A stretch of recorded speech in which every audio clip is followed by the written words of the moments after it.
Alhamdulillahi Rabbil Alamin.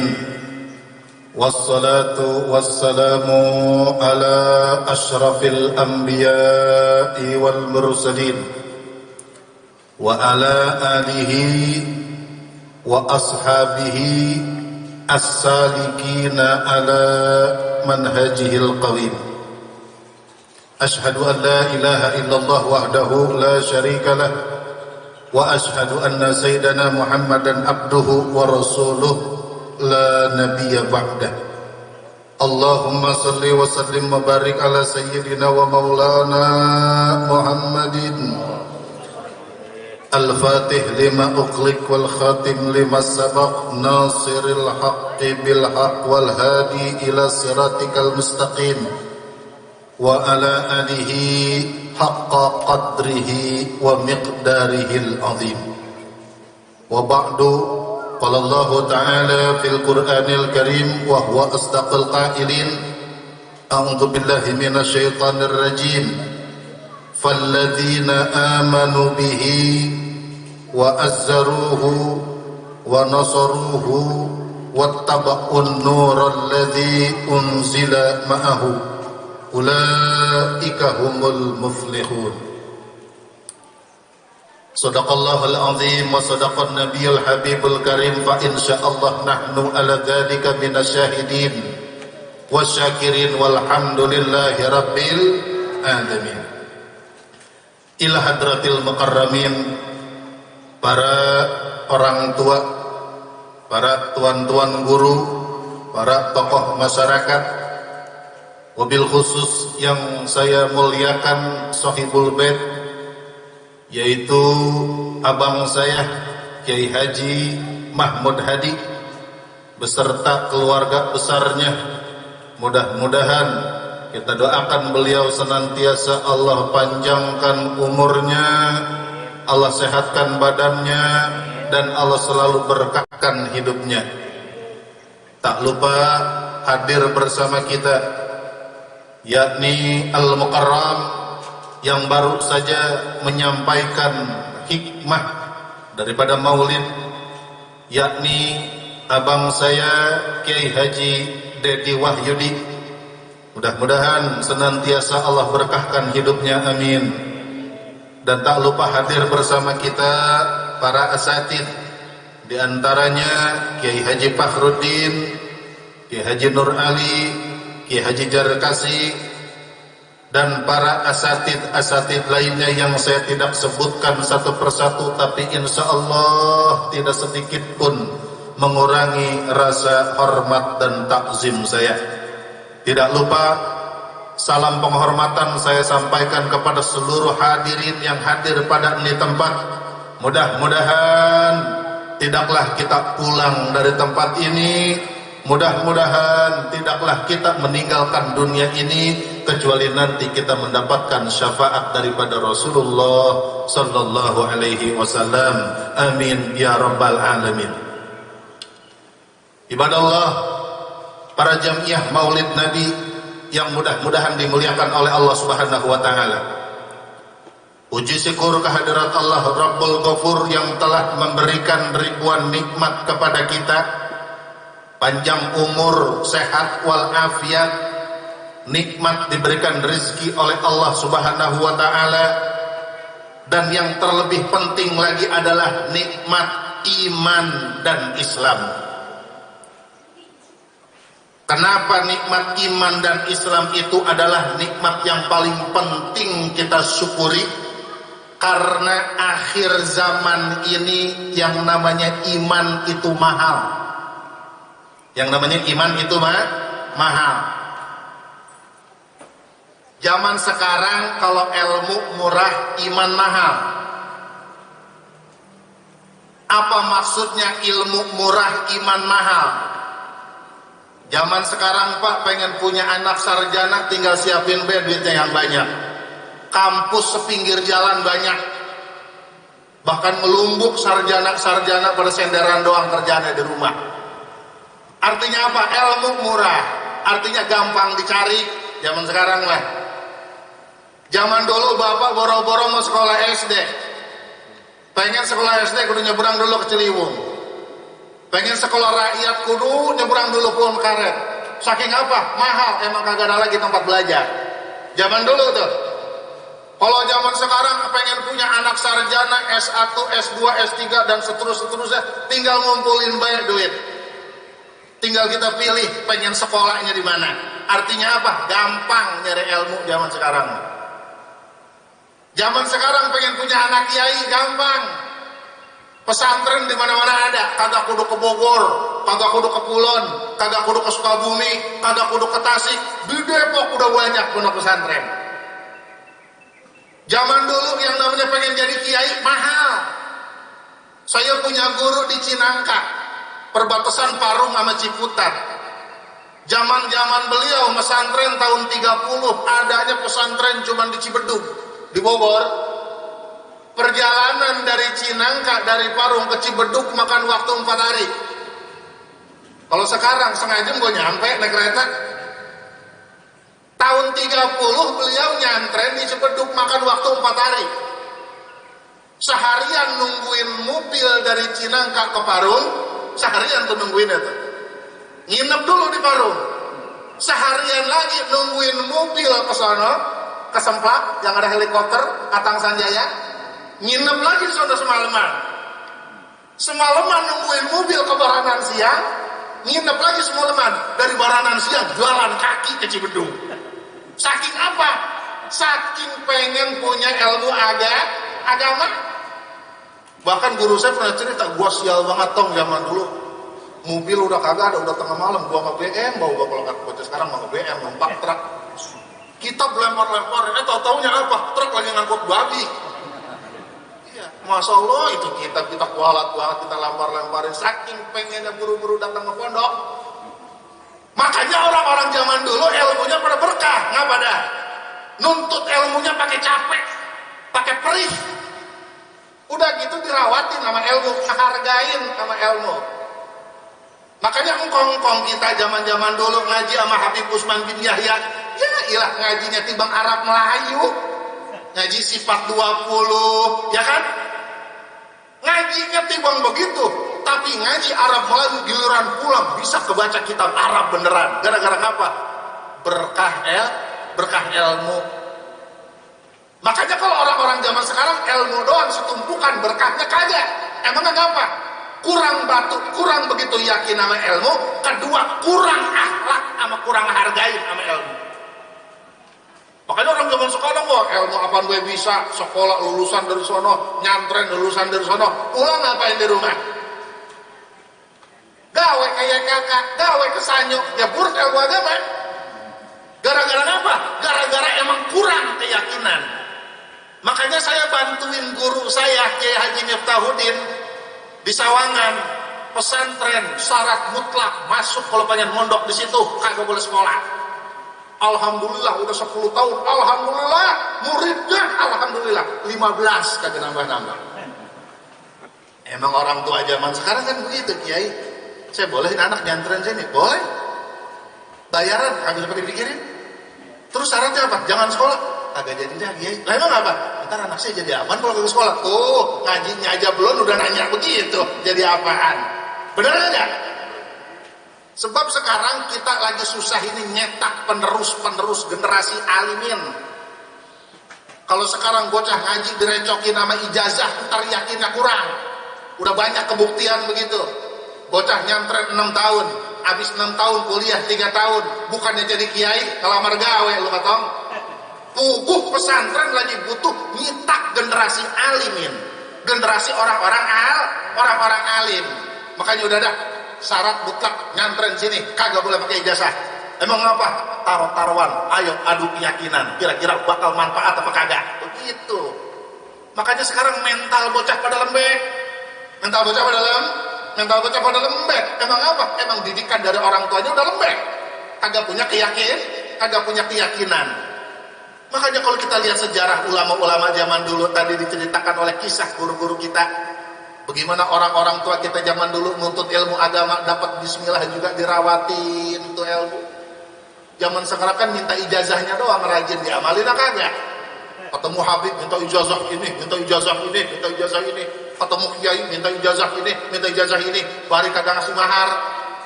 Kalau zaman dulu Pak, orang ngasih ijazah, maharnya kebo. Minta bismillah doang ke rumah kiai, neng-teng kebo. Kiai, Masya Allah, saya minta ijazah bismillah biar berkah. Oh iya, saya ijazahin. Ini hadiahnya kiai kebo atuh tuh. Makanya bismillahnya kepake, jadi keramat. Zaman sekarang, coba, ke rumah kiai minta doa, boro-boro kebo. Begitu kebonya orang ada lagi. Begitu datang ke rumah kiai, lupa bawa rokok. Rokok kiai yang mbak, masih ada angkaran. Bagaimana mau berkah bismillahnya?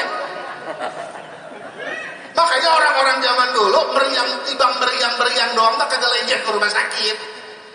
Bener gak? Kalau orang zaman sekarang kan lenjeh banget. Baru timbang blangkis doang ke rumah sakit. Baru timbang blangkis doang. Zaman dulu meriang awak, lah dokter kagak laku, larinya ke apa? Ke rumah kong lagi, minta sembuh tuh. Emang apa? Emang bismillahnya punya keramat. Orang zaman dulu. Sakit apa lu Tong? Badan panas. Paling cuma baca bismillah doang, diminum, baik pulang. Coba jajalin kita. Kalau sakit sekarang main ke rumah aki-aki zaman sekarang, dikasih bismillah, kira-kira sembuh apa gatal? Oh, lepotan doang. Artinya ngapa? Zaman dulu ilmu itu mahal. Makanya orang pada ngehargain sama ilmu. Orang-orang pada ngehargain sama ilmu. Makanya ilmunya pada barokah. Kalau zaman sekarang ilmu murah, artinya murah apa? Banyak kita mencari ilmu. Cuman zaman sekarang yang mahal itu iman sama akhlak. Makanya kita kudu bener-bener menjaga anak-anak kita. Supaya dia punya iman, supaya dia punya iktikad, supaya dia punya keyakinan, kagak lungsur ke bawah sama zaman. Kalau orang-orang zaman sekarang ilmu banyak tapi akhlak pada kagak, adab pada kagak. Kadang-kadang mentang-mentang pesantren di luar negeri pulang ke kampungnya, habis tuh ustaz-ustaz kampung disalah-salahin sama dia. Emang akhlaknya kagak, emang adabnya kagak. Punya guru ikro di kampung, mentang-mentang dia pulang dari luar negeri, gurunya suruh cium tangan. Ya elah dad, lu mah dari zaman gua kecil sampai sekarang ngurusin lekar baik. Kata gitu gurunya. Makanya kan diancam sama Syekh Abdul Wahab Sa'roni di dalam kitabnya Anwarul Ursiyah. Apabila ada seorang murid tidak bisa menghargai guru pertamanya, andai kata guru keduanya seorang waliun min auliyaillah, niscaya dia tidak akan ditingkatkan derajat dan keberkahan. Jadi yang punya setrum itu guru pertama Pak, biar kata ngajarin juz amma. Sebab apa? Yang ngebuka palang pintu asrar ilmu ya guru pertama kita. Makanya jangan coba-coba ngelunjak sama guru pertama, biar kata ngurusin lekar butut sampai zaman sekarang. Jangan mentang-mentang gua udah ngaji alfiyah, lah elah guru ikro cium tangan sama gua. Boleh jadi lu ngaji alfiyah, tapi keberkahannya kalah sama keberkahan guru ikro. Makanya kudu kita jagain nih iman anak-anak zaman kita sekarang nih. Kita jagain, jangan sampai anak kita pada menang pinternya doang, tapi berkah sama manfaat kagak ada. Makanya kata Syekh Abdullah bin Mubarak, nahnu ila qalilin minal adabi ahwajum minna ila kasirin minal ilmi. Aku lebih butuh adab yang sedikit ketimbang ilmu yang banyak. Artinya apa? Ilmu banyak-banyak, ilmu tinggi-tinggi, kalau kagak dilapisin sama akhlak yang baik, sama adab yang baik, itu ilmu kagak bakalan punya asror dan kagak bakalan punya keberkahan. Makanya awas nih, kita kudu jaga iman anak kita. Bagaimana ngejaganya iman anak kita zaman sekarang? Bagaimana cara ngejaga iman kita zaman sekarang? Banyakin baca la ilaha illallah. Makanya masjid jangan sepi. Habis maghrib wajib 100, habis subuh wajib 100. Supaya apa? Supaya kampung kita dikasih perisai benteng oleh Allah Subhanahu wa taala. Ngapa sih emang sekarang kampung kita romana gerah banget? Romana gersang banget, emang udah sepi daripada la ilaha illallah. Apalagi di komplek, masjid yang udah rada ramean dikit, masjid yang udah rada bagusan dikit. Zaman sekarang kita langka melihat masjid yang hawanya angker kayak zaman dulu. Benar nggak? Nyari masjid yang terang, yang lampunya banyak sekarang. Sekarang masjid pada main bagus-bagusan cat, bagus-bagusan lampu, kagak main bagus-bagusan la ilaha illallah. Makanya sekarang orang-orang zaman sekarang masuk masjid cuek aja. Cuek. Kalau zaman dulu masuk masjid, masjid langgar pinggir kali, isinya kong aji, perasaan adem banget awak masuk. Perasaan enak banget, emang ada keramatnya. Emang ada keramat? Emang ada keramatnya. Benar nggak saya ngomong? Di kampung-kampung kita dulu masjid masih jarang. Itu masjid ada keramatnya sebab kenapa? Masih diisi oleh orang-orang alim dan masih diisi oleh para ahli la ilaha il. Zaman sekarang mau masjid, kalau kita masuk masjid, kalau kagak ada digerah Pak. Gerah kagak? Zaman dulu adem. Zaman dulu adem enak. Emang apa? Emang ahli la ilaha illallah doang di dalamnya. Kenapa sebabnya? Makanya kampung kita adem. Makanya jangan sampai kita punya masjid, jangan sampai kita punya taklim, punya kampung, punya rumah sepi daripada la ilaha il. Sebab la ilaha illallah ini adalah benteng iman kita. Asy-Syaikh Abdul Wahab Sa'rani ngaji tauhid dikit. Asy-Syaikh Abdul Wahab Sa'rani memberikan petuah di dalam kitabnya. La ilaha illallah itu mengandung makna nafyun wal isbat. Nafyun itu artinya mentiadakan perkara-perkara kecuali Allah. Isbat itu artinya menetapkan perkara-perkara itu datangnya dari Allah Subhanahu wa taala. Makanya ketika kita membaca la ilaha illallah, maknanya bukan hanya tiada Tuhan selain Allah. La ilaha tiada Tuhan illallah kecuali Allah. La ilaha tiada yang memberikan umur panjang illallah kecuali Allah. La ilaha tiada yang mencabut umur illallah kecuali Allah. La ilaha tiada yang memberikan penyakit illallah kecuali Allah. La ilaha tiada yang memberikan kesembuhan illallah kecuali Allah. La ilaha tiada yang memberikan kebahagiaan illallah kecuali Allah. La ilaha tiada yang memberikan kesusahan illallah kecuali Allah. La ilaha tiada perkara yang terjadi di muka bumi illallah kecuali terjadi atas izin. Makanya kalau orang di dalam kolbunya ada la ilaha illallah, adem hidupnya. Dikasih penyakit, la ilaha, penyakit memang datangnya dari Allah. Ntar kok Allah yang bikin ngasih sembuh. Orang kalau di dalam kolbunya ada la ilaha illallah, dikasih kesusahan, kadang ngedumel, kadang ngeruat-ruat. Emangnya kenapa? La ilaha, enggak ada kesusahan illallah kecuali datangnya dari Allah. Makanya ada satu kisah, ada seorang waliun min auliyaillah, beliau ini saudagar. Saudagar itu artinya apa ya? Tukang dagang. Tukang dagang. Jadi dalam satu waktu ini wali ini nih bawa barang dagangan. Ini waliun min auliyaillah bawa barang dagangan, biasa emas, perak, duit, permadani zaman dulu. Berikut anak istrinya ngikut berniaga. Di tengah perjalanan dicegat sama rampok. Di tengah perjalanan dicegat sama rampok. Diberhentiin itu wali yang bawa dagangan. Kata rampok, "Hei, Bapak saudagar, diambil emas semuanya, perak diambil, emas, perak, permadani semuanya diambil." Terus apa? Kagak ngelawan, dia diem aja, dia cuma nyengir aja. Kata dirampok, baru tumben orang gua rampok nyengir doang, biasanya ngelawan. Kan rampok gengsi kalau ditogong nyengir. Kata rampok, buset, ini bawa bapak gua rampok tuh banyak nyengir doang. Wah, dia mah kagak sayang harta kali, kalau mau bininya mah sayang kali. Akhirnya bininya dibunuh. Ini bininya dibunuh.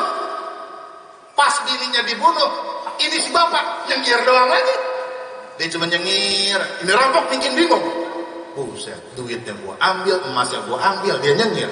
Bininya gua batiin, gua bunuh, dia nyengir juga. Makin gengsi ngerampok. Yang ketiga, wah mungkin kalau anaknya gua bunuh baru nih sedih.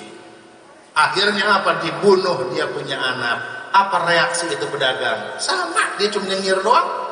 Kata dirampok, sakit jiwa ini bapak. Duitnya gua ambil, bininya gua bunuh, anaknya gua bunuh, masih nyengir juga. Makin jatuh gengsinya dia tuh rampok. Akhirnya ditanya, bapak, apakah engkau nggak sayang hartamu? Apakah engkau nggak sayang istrimu? Apakah engkau nggak sayang anakmu? Dijawab, bapak, sayang. Saya sayang sama harta saya sebab itu adalah hasil jerih payah keringat saya. Saya sayang sama istri saya sebab itu amanah saya. Saya sayang sama anak saya sebab itu amanah saya. Terus kenapa ketika aku bunuh semuanya engkau cuma nyengir? Engkau cuma ketawa. Apa jawaban itu Bapak? Wahai rampok, kenapa aku hanya bisa tersenyum melihat kejadian-kejadian yang sedang terjadi di depanku?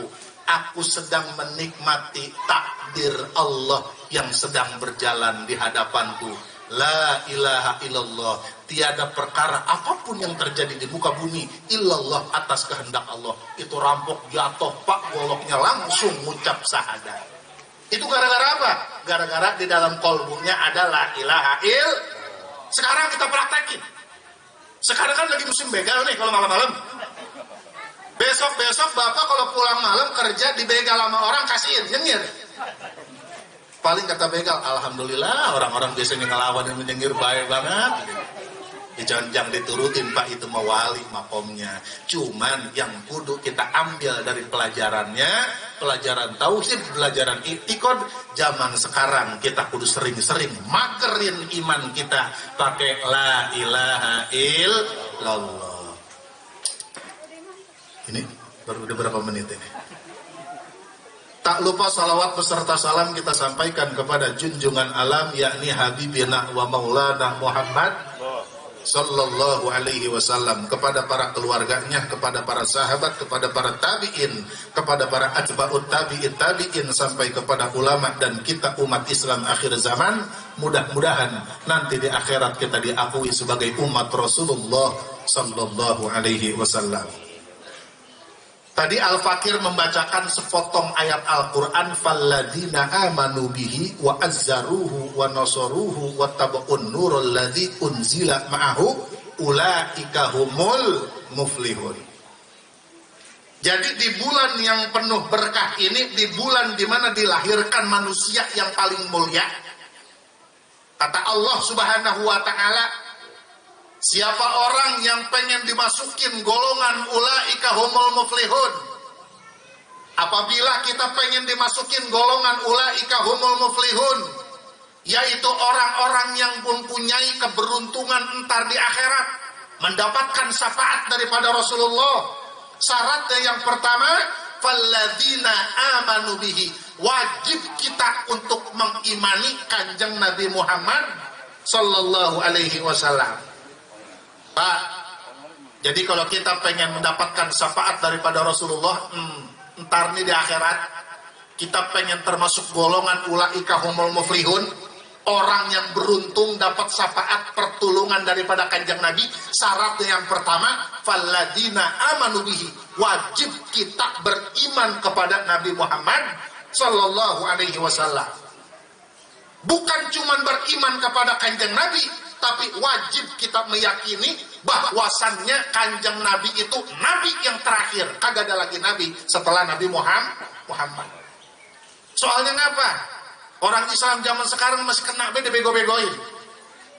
Ahmadiyah udah segitu ketahuan sesatnya, Ahmadiyah udah segitu ketahuan kafirnya, orang Islam masih aja mau ikut. Emang Ahmadiyah ngapa kafir? Sebab dia mengimani orang setelah Kanjeng Nabi sebagai Nabi. Di tempat dekat saya di Sawangan ada Masjid Ahmadiyah. Udah begitu katanya wali kotanya sama kiai, tapi itu tempat kagak mau digusur, kagak mau direbuin. Ada masih orang pada situ sembahyang Jumat. Ada masih orang ke situ ngikut majelis taklim. Kan kalau kita ngelihat kemunkaran kudunya paling ghair biade. Kita punya kekuasaan ngelihat munkar, orang kafir, penista agama, rubuhin dong. Jangan timbang disegel tempat ini ditutup. Lah di dalamnya dia ngaji, nyebarin lagi paham Ahmadiyah. Ngapa emang Ahmadiyah kafir? Sebab dia mengimani Mirza Ghulam Ahmad sebagai nabi setelah Nabi Muhammad Sallallahu alaihi wasallam. Awas nih anak-anak kita, Pak. Anak kita tanya, tong lu kalau saban malam serambang serempeng ngaji perginya kemana? Tanya Pak, biar kata kita kagak ngerti juga tanya. Minimal ada perhatian dari orang tua. Oh ngaji di rumah Habib Ono Pak, bagaimana emang orangnya? Oh begitu gitu, ya udah terusin tong. Gitu, jangan sampai anak kita nyasar. Jangan sampai anak kita nyasar. Tuh. Kita yang pertama kalau kita pengen dapat syafaat daripada Rasulullah, wajib kita kita mengimani kanjeng Nabi sebagai Nabi dan Nabi yang terakhir, harga mati kagak boleh ada Nabi lagi. Boro-boro Mirza Ghulam Ahmad yang matinya di WC, lah Nabi mati di WC, lagi mulas sekali. Diakui sebagai Nabi. Boro-boro Mirza Ghulam Ahmad, Sayyidi Syekh Abdul Qadir Jailani, orang yang paling sakti setelah Sayyidina Ali, yang namanya ditulis di langit, kagak ngaku-ngaku Nabi. Nabi Muhammad ketika Isra Mi'raj dituntun sama malaikat Jibril mampir ke langit, Abdul Qadir Jilani. Nabi Muhammad nanya, malaikat Jibril, ini Abdul Qadir siapa nih? Ngapa namanya ditulis di langit? Kata malaikat Jibril apa? Abdul Qadir Jilani adalah cucu daripada engkau ya Rasulullah. Andai kata engkau bukan Nabi terakhir, Abdul Qadir Jilani yang bakal jadi Nabi. Segitu Syekh Abdul Qadir, orang belum lahir, namanya ditulis di langit, kagak ngaku-ngaku Nabi. Syekh Abdul Qadir di dalam manakibnya menyebutkan, waman tawassalabi fi hajatin qudiyat hajatuhu. Kata Syekh Abdul Qadir, man siapa orang tawassalah yang bertawasul bi kepadaku fi hajatin di dalam segala macam kebutuhannya, qudiyat hajatuhu, maka akan pasti dipenuhi segala macam bentuk hajatnya. Tuh Syekh Abdul Qadir janjinya begitu. Tapi apa ngaku Nabi Syekh Abdul Qadir? Kagak. Makanya awas nih, kita punya akidah, anak-anak kita wajib kita zaman. Jangan ampe kegoda sama majlis taklim yang kagak puguh lagu. Makanya kan tadi diceritain oleh guru kita, ngaji harus ada sanad. Kita punya guru, gurunya punya guru lagi, gurunya punya guru lagi, terus sampai kepada Sayyidina wa Maulana Muhammad Sallallahu Alaihi Wasallam. Tuh, yang pertama kalau kita pengen dapat syafaat ntar di akhirat, syarat yang pertama kita mengimani kanjeng Nabi dan mengimani nggak ada Nabi setelah Nabi Muhammad. Yang kedua, kalau kita pengen dapat syafaat ntar di akhirat, mendapatkan pertolongan daripada kanjeng Nabi, syaratnya wa'azzaruhu. Apa artinya wa'azzaruhu? Wajib untuk kita memuliakan Nabi Muhammad Sallallahu Alaihi Wasallam. Jadi cuman bukan iman doang, Pak. Setelah kita mengimani kanjeng Nabi, wajib kita memuliakan kanjeng Nabi. Dan haram untuk kita menyamak-nyamakan Nabi Muhammad kepada orang-orang biasa. Kan ada tuh beberapa tahun lalu, ada kiai dekil banget, nyamain Nabi, segala Nabi katanya lagi masa kecilnya rebekan, Nabi katanya lagi kecilnya ingusan, Nabi katanya pernah ngalamin nyolong jambu. Anak lo kali itu mah. Kiai mah dekil banget. Nabi disama-samain katanya lagi kecilnya ingusan Nabi.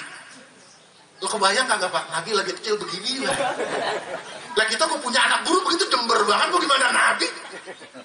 Bener gak? Haram buat kita menyamakan kanjeng Nabi Muhammad Sallallahu Alaihi Wasallam kepada orang-orang biasa. Basarun laisa kal basar. Nabi Muhammad biasa, tapi kagak biasa kayak kita pada. Tuh. Lah ini katanya kiai. Lah ini katanya orang ahlu sunnah wal jamaah, tapi kalah sama pendeta Yahudi. Ngapa kalahnya pendeta Yahudi? Kanjeng Nabi lagi masa kecil dibawa sama engkongnya, Sidina Abdul Muthalib, dibawa dagang keliling-keliling. Kelihatan apa pendeta Yahudi? Kata pendeta Yahudi, oh ini calon Nabi terakhir. Sebab kenapa? Di mana dia jalan, awan di atas selalu menaungi dia. Sampai-sampai engkau nggak dipanggil. Hai Tuhan, tolong engkau jaga cucumu. Sebab cucumu ini adalah manusia terakhir, manusia pilihan yang akan jadi Nabi terakhir. Hebat kan kata pendeta? Biar kata Yahudi hebat. Kenapa? Hidrokannya bener. Ngidroknya bener. Wah, Nabi ini. Emang apa? Wah, awan ngikutin nih. Wah, nggak salah ini mah. Seperti yang gua lihat di kitab Taurat. Nabi ini mah. Sampai-sampai engkongnya yang bawa Nabi, Abdul Muthalib, dipesan. Jagain nih cucu lu, jagain. Emang apa? Bakal jadi Nabi. Itu pendeta. Kiai goblok banget. Lah Nabi dikatain masih kecil, rebekan katanya ingusan. Nabi ngalamin nyolong jambu. Lagi Arab di mana jambu? Orang korma kali. Lah bego juga lagi pakai segala nafsu nyolong jambu. Lah di mana di Arab ada jambu? Ini kira-kira orang yang model kayak begini wa azzaruhu muliain Nabi apa kagak? Kagak muliain ya? Kagak muliain Nabi.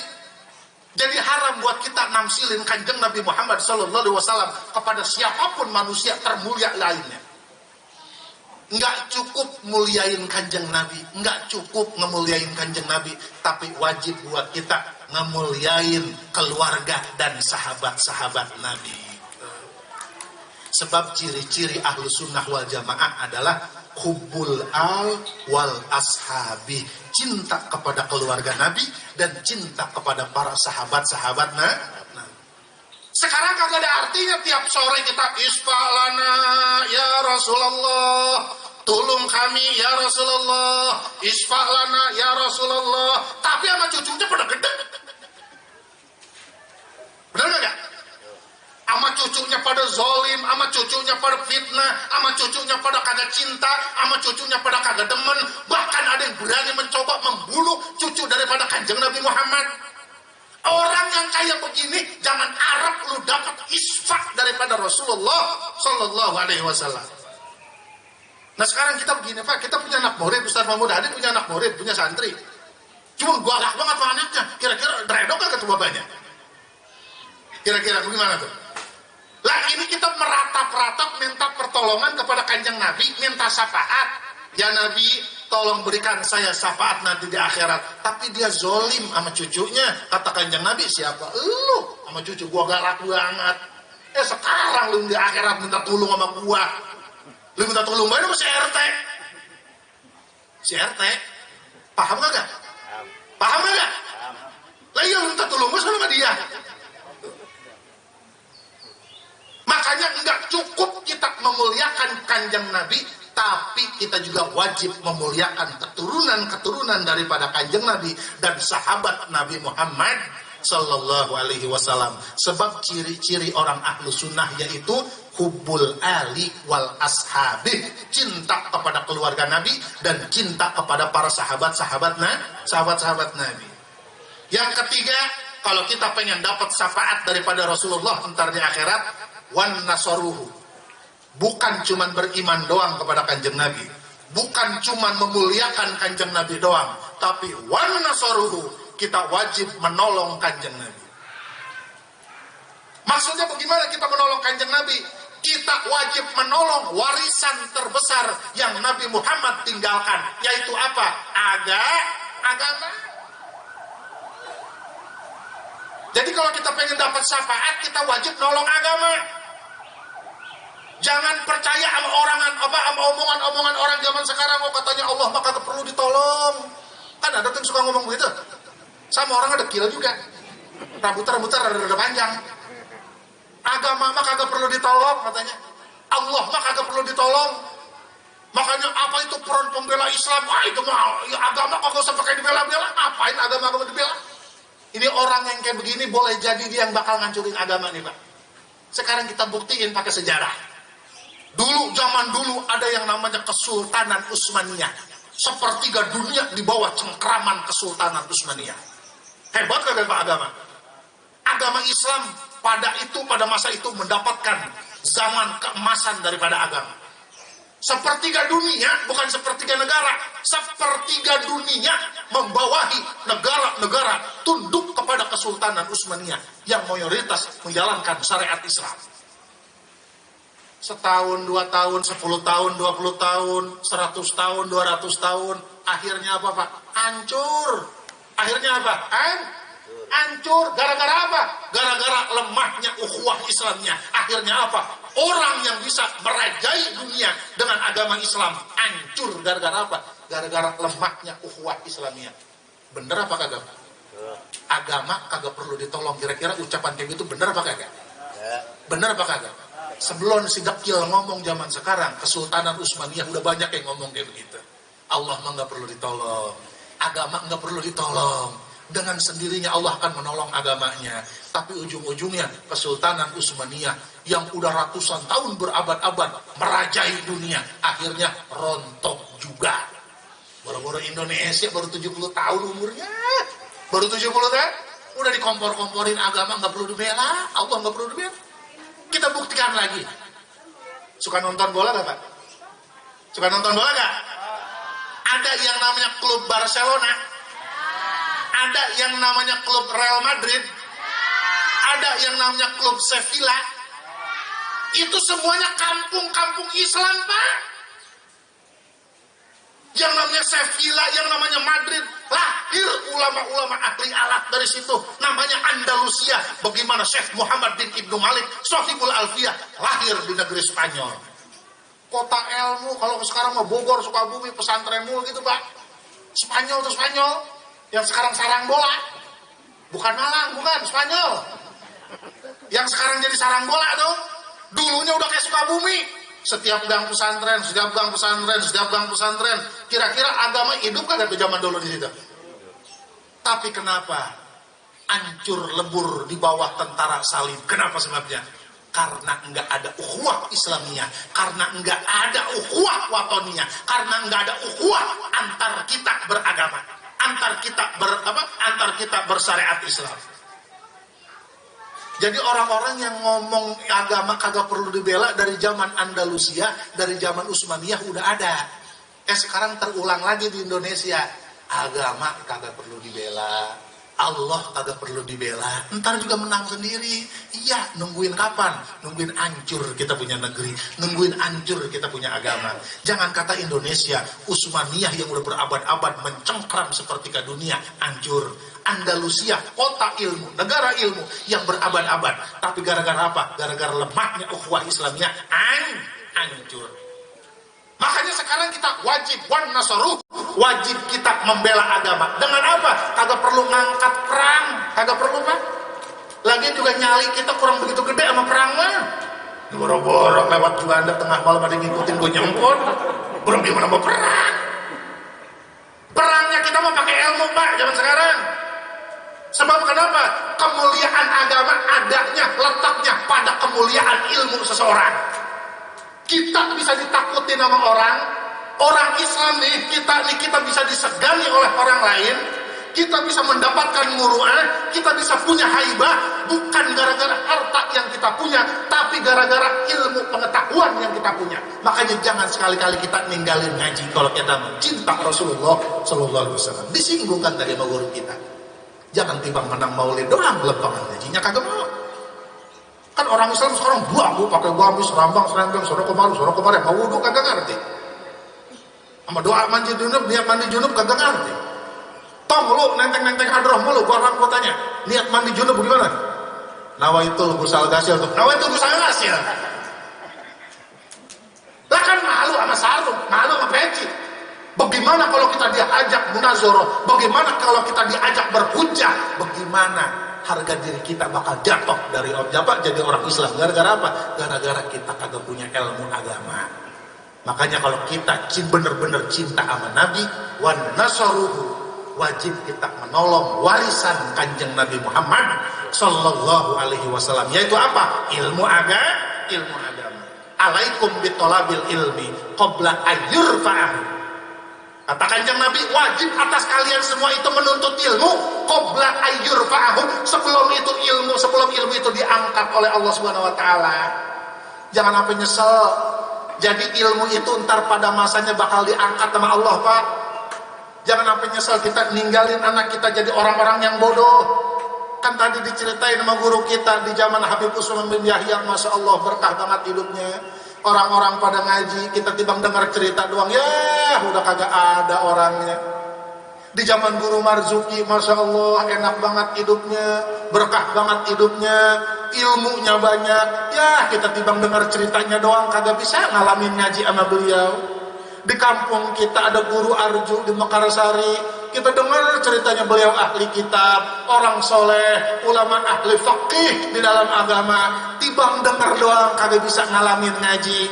Makanya kata Kanjeng Nabi, alaikum bitolabil ilmi, wajib atas kalian semua menuntut ilmu qabla ayyurfa'ahu, sebelum ilmu itu diangkat oleh Allah Subhanahu wa taala. Bagaimana caranya Allah mengangkat ilmu agama? Bagaimana caranya Allah mengangkat ilmu-ilmu agama? Wa raf'uhu bimauti rawatihi. Caranya Allah mengangkat ilmu agama adalah mewafatkan para ulama. Coba dah, kampung kita ngapa sih mana sekarang pada gersang banget, sebab apa? Udah kagak ada guru-guru tua kita, udah pada kagak ada. Dulu di Jakarta ada Habib Usman bin Yahya, dulu di Kulon ada Syekh Nawawi Al-Bantani, romannya adem, tentrem negara. Sebab apa? Masih ada orang-orang tua di dalam agama. Makanya negara berkah, kampung berkah. Sekarang tinggal ceritanya doang. Beliau udah pada diangkat oleh Allah Subhanahu wa Ta'ala. Makanya mumpung sekarang nih kita masih ada guru Abdullah Hadi, masih ada Kiai Haji Dedi Wahyudi, masih ada guru-guru yang lainnya. Sebelum beliau diangkat, kita ambil ilmu-ilmu agamanya. Jangan sampai ntar kita tiba nyesalnya doang. Kadang-kadang kan kita belakungnya doang. Oh Habib anu meninggal, mewek, ya Allah Habib, ya Allah Habib. Dulu masih ada lu kagak mau ngaji sama dia. Lembaran meninggal nangis. Masya Allah Kiai, saya belum sempat ngaji, udah kagak ada baik Kiai mah. Lah iya, lu kemarin kemana aja kalau Kiai bisa ngomong begitu Pak itu? Nangis doang lu, sesembretan. Dulu lagi gue masih ada pada kagak mau ngaji. Sekarang aja lu pada mewekin gua, gitu. Makanya mautul alim, mautul alam. Meninggalnya orang-orang alim, maka meninggal pula alam dunia ini. Makanya sekarang kan hujan kagak pula, panas kagak pula. Lagi menter begitu, gerebek hujan. Lagi hujan, gerbang panas. Emang udah diacak-acakin ke alam. Gunung lagi anteng-anteng bangkis. Nah iya. Laut lagi anteng-anteng tumpah. Alam memang udah diacak-acakin sama Allah sengaja. Sebab kenapa? Mautul alim. Orang-orang alim udah pada kagak ada. Kata Allah, ngapain gua ngebagus-bagus alam dunia? Orang kekasih gua udah pada kagak ada. Sekarang gua tinggal hancurin aja dah. Gitu. Makanya disebutkan mautul alim, mautul ala. Meninggalnya orang-orang alim, meninggal pula kesejukan kenyamanan alam dunia. Makanya kata Kanjeng Nabi, alaikum bitolabil ilmi, khususnya buat anak-anak muda ya tong ya.